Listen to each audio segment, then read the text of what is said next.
Perkenalkan, nama saya Aditya Mufti Zainab Sena, mahasiswa Universitas Terbuka dari program Agribisnis bidang minat penyuluhan dan komunikasi peternakan yang saat ini akan menjalankan praktikum unit kerja 1 mata kuliah studi kelayakan agribisnis berdasarkan analisis non finansial. Yang akan saya wawancarai narasumber ini bernama Bapak Rizka Arifiandi dengan nama usaha Sakatani untuk komoditas pertaniannya yaitu komoditas kacang panjang. Bapak, selamat pagi. Selamat pagi. Mohon maaf mengganggu waktunya. Saya akan mewawancarai Anda dengan beberapa pertanyaan yang saya buat. Yang pertama, aspek pasar dan pemasaran. Untuk aspek pasar dan pemasaran, itu bagaimana Anda melihat potensi pasar agribisnis di wilayah ini? Untuk aspek pasar dan pemasaran produk kacang panjang itu adalah sebuah sayuran yang dijual secara segar, jadi tidak bisa disimpan lama. Jadi aspeknya itu masih sangat besar karena kebutuhan masyarakat akan bahan pangan dengan sayuran hijau itu masih sangat besar dan masih membutuhkan banyak. Terus untuk yang kedua, strategi pemasaran apa yang Anda lakukan untuk memasarkan kacang panjang ini? Dengan skala sekarang kita memakai pemasaran langsung ke pasar masyarakat atau masyarakat dengan cara tergantung dengan kondisi. Kadang-kadang kita bekerja sama dengan pengepul, dengan pedagang pasar, ya juga langsung kita ejarkan ke masyarakat dengan kondisi yang menyesuaikan pasar. Terus untuk yang kedua, aspek teknis dan operasional, itu seberapa mudah atau sulit mendapatkan bahan, bibit, dan alat untuk produksi itu, Pak? Untuk alat produksi itu cukup mudah. Untuk di sini mudah dengan lahan, terus seperangkat alat pertanian, bibit dan sebagainya itu terbilang cukup mudah karena kita punya akses yang dekat dengan toko dan sebagainya.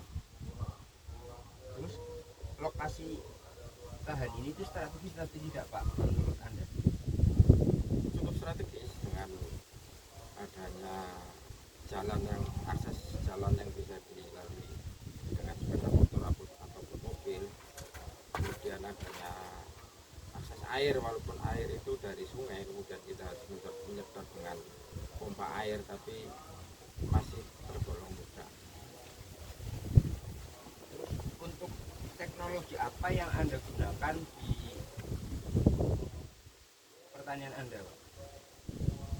Secara teknologi kita masih menggunakan tradisional, karena teknologi paling kita menggunakan pompa dan sprayer yang lebih modern sedikit, tapi masih kebanyakan kita sistem tradisional.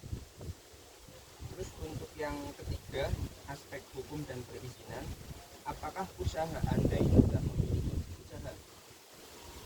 Untuk pertanian skala perdesaan dan kecamatan itu untuk perizinan kita masih belum membutuhkan, karena perizinan itu ketika sudah dengan luas lahan dan produktivitas yang besar, jadi kita masih belum memerlukan izin itu.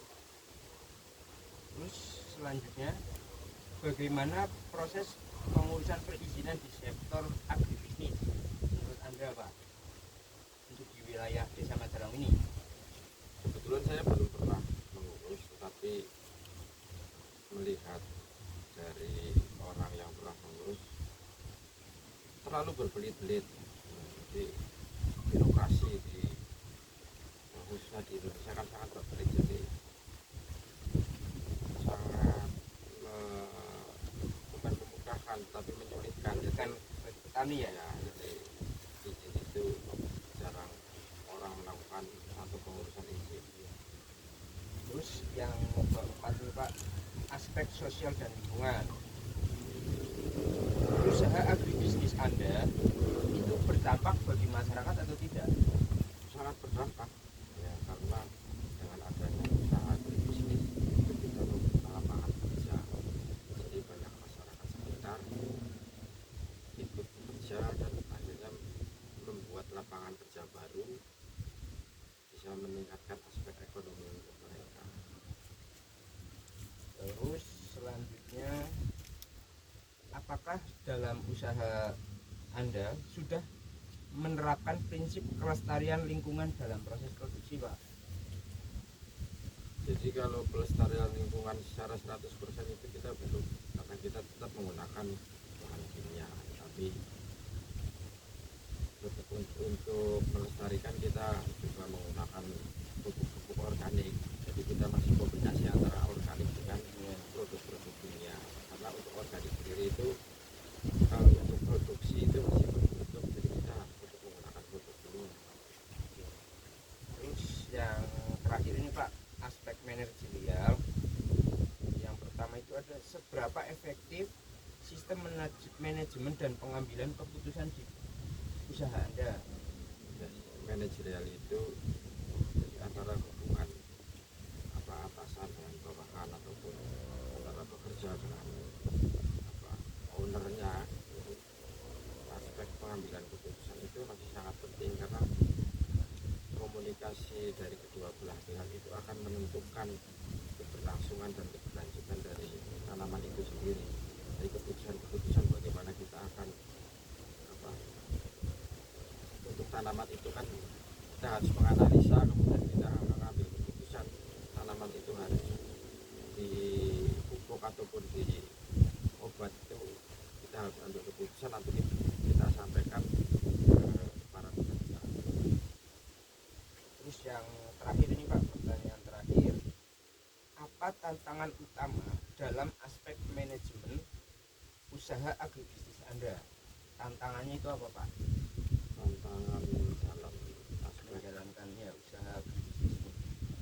tantangannya itu ya komunikasi sebenarnya. Jadi ketika kita bisa berkomunikasi dengan baik dengan para pekerja baik, kita bisa melihat tanaman itu, kebutuhan tanaman dengan baik, itu sebenarnya bisa teratasi. Jadi bagaimana kita bisa bahasanya kerennya itu scanning, jadi kita bisa melihat kondisi tanaman kita bisa memutuskan tanaman itu akan layaknya nutrisi apa ataupun pengobatan apa, itu nanti akan berdampak efektif kepada tanaman yang kita tanam. Sudah, Pak, cukup sekian. Terima kasih atas waktunya, sudah berkenan untuk diwawancarai oleh saya. Kurang lebihnya saya mohon maaf apabila ada tutur kata yang tidak berkenan. Saya mohon maaf. Sekian, bila kita wal hidayah. Wassalamualaikum warahmatullahi wabarakatuh.